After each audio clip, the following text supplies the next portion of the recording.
Right now, I'm in Cartograph on the Assets tab. I have two layers showing my storm manholes and my storm basins. Now, if I want to add a task to one specific basin, what I'll do is select this top one here. You can see on the map it selects it in magenta here. Now, I can go to the Create Task and start the guided process. So I'll go ahead and choose my activity.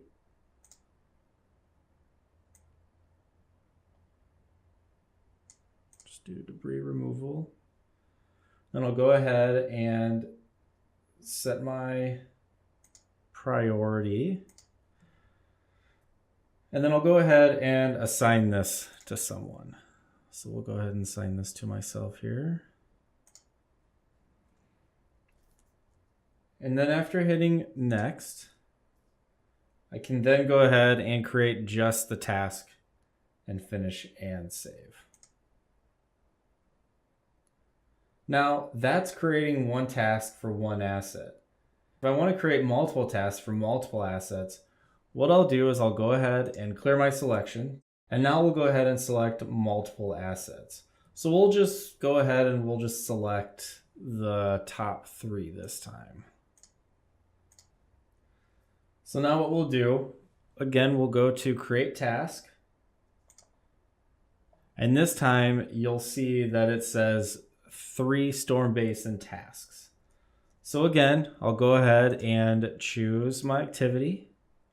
I'll go ahead and also choose my priority here, and then I'll go ahead and assign this task to myself as well. And then next I can go ahead and hit next. And we're going to go ahead and just create tasks again, but you'll see here that it says create 3 tasks. So we'll go ahead and we'll finish and save. Now I'm going to remain at this screen, but if I do go inside of one of the tasks, so we'll just go, or one of the assets to look at the detail. So we'll just go to here, and that'll bring up that storm basin. And if I go and select tasks on the left-hand side, it'll go ahead and bring me to the task section. And you'll see here that we have task ID 879 with debris removal with a status of planned. And this will happen to all the assets that I created the tasks for.